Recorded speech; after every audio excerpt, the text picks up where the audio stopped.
Chapter 4. 4 Keys to Avoiding Marriage Problems. Sacha, truthfulness. Sacha means truthfulness, sincerity, responsibility, and a strong sense of trust toward one another. In analyzing household life, each member's sense of responsibility is the most important element. If we lack responsibility, the immediate result will be distrust within our family. By the same token, if we want to get married, the first characteristic that we should evaluate is our potential spouse's sense of responsibility. Both must recognize whether or not each will be responsible enough to assist with another family member's life, death, success, or failure. A person who is truthful exhibits responsibility in many ways. In speech, our words should always be truthful and often, even more importantly, kind. We should be careful with our speech, as even the hard truth can be unkind in certain situations. If the complete truth will hurt others and is unnecessary to disclose, then it is better to side with kindness rather than whole truth. At work, for example, a person who is trustful always pays attention to responsibility by successfully completing the task and doing so to the best of his or her ability. If they need help to complete the task, they will ask for help from the appropriate supervisor with respect, humility, and self-confidence. In making and keeping friends, we will be sincere and display no hidden agendas. We will be straightforward and unbiased. We will not show prejudice because of love, hate, stupidity, or fear. In moral standards, we must have a code that we can live by. It also means that we will not want to intentionally do something wrong against our religion, our culture, or against the laws of the country. Thus, we will naturally have a strong foundation in the Dhamma or truth. When we display truthfulness in these 4 areas, we will bring out the best in other people. Big punya. Dhamma. Self-control. The practice of self-control means that the body and mind are alert to our knowledge, ability, and integrity every day. Self-control can also be referred to as loving to train ourselves. In order to do this, we need a great mentor or teacher. The problem, of course, is how to find one. Not only must our mentor be suitably wise and willing to train us, but we must listen, analyze, and be willing to following their instructions. If we practice a wise mentor's teachings, then we will only improve. We will learn how to question our own thinking and actions until we create virtuous habits and consistently perform good deeds that originate from the heart and a clear mind. It is only then that we'll become the best possible person we can be. Khanti, endurance. Endurance is necessary in order to change ourselves. What exactly do we need to endure?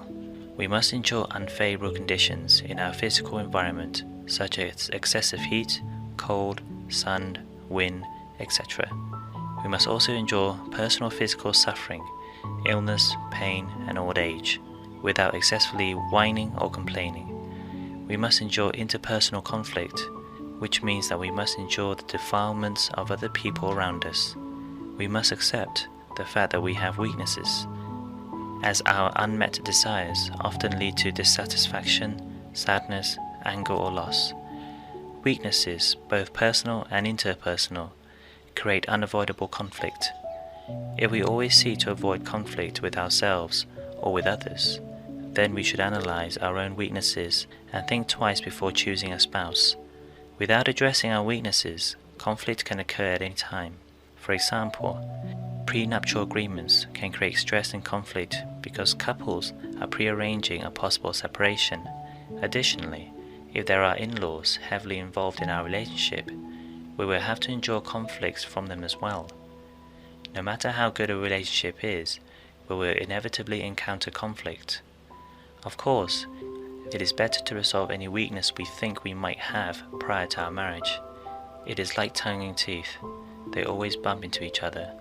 The real question that we and our partner have to ask each other is, are we sure that we can tolerate each other in the long run? If we are not sure, then we should run, not walk away. Do not ask how many carats there are in the engagement ring, how much money you will get, or how well your partner can cook. Instead, ask, "Are you sure you can tolerate me?" Endurance also means that we have to put up with our own kilesa, or negative behavior. Kilesa is dangerous to relationships because we allow these bad habits to control us so that we suffer and experience distress, leading us to feel guilty and self-critical. Some people are controlled by their bad habits and consistently make wrong decisions.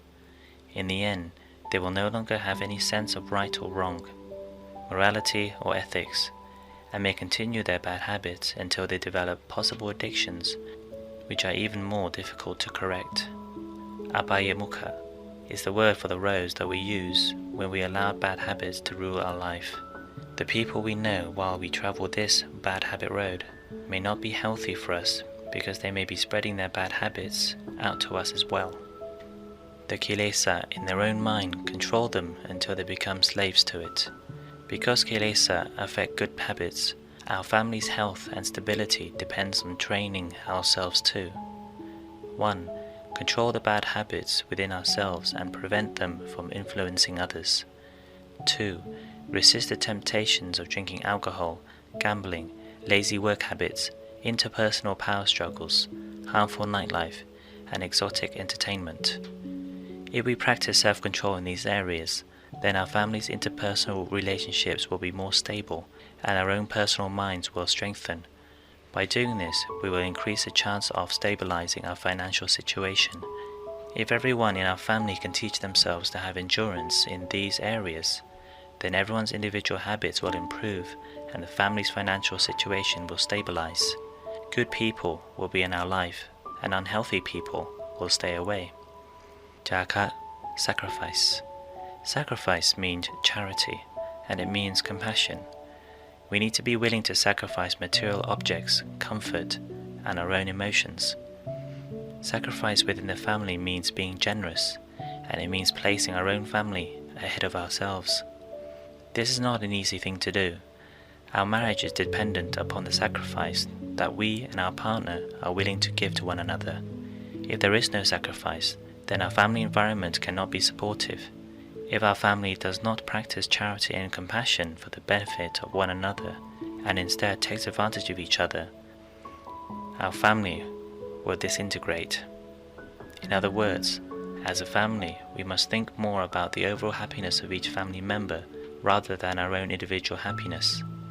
Part of this sacrifice, and one of the most important factors that we need to be aware of, is how to budget finances in our family. What the family needs versus what our family wants. If we do not do this, then our family will disintegrate. In the end, there will be the feelings that someone was taken advantage of and that someone was selfish. For example, in a two-person family with a limited budget, choosing between a bottle of perfume and a bottle of alcohol may cause conflict. A marriage is a life of budgets. Whenever we see luxurious items as necessities, our household budget will immediately suffer. This is exactly what selfishness is, and how to sacrifice needs to be implemented into our own family life. All that we need in order to sufficiently survive is found in the 4 requisites, necessities of life. 1. Clothing. 2. Food. 3. Shelter, housing. 4. Medicine, healthcare. Anything outside of this can be considered a luxury. Through sacrifice, we develop the habit of living only on that which is necessary. We should let go of the things that we feel we just need to have. When we are thinking about marrying someone, we should ask ourselves 2 questions. 1. Can we depend on this person when we are sick or in a life-threatening situation? 2. Does this person have the knowledge, the ability, and the good character to support our family so that it is happy? And can they help us raise our children to be respectful, moral, responsible people? Today, people tend to marry for personal needs. This causes so many problems after the marriage papers are signed. Not paying attention to the character of a partner will lead to a variety of abuses in marital relationships, and divorce will be inevitable. Marriage depends on individual sacrifice. Furthermore, when we have children, we must sacrifice even more because we must set aside time for our children. Thinking about this beforehand is vital, because it is certainly too late to think about all of this after marriage.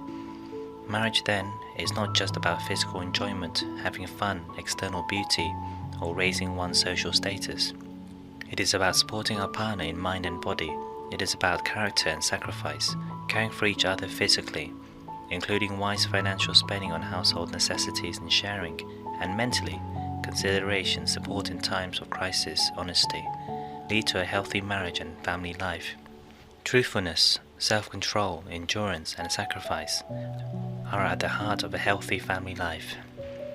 These characteristics are the vital essence that each member of the family must have in order to establish a stable and powerful foundation on which to build their individual lives together.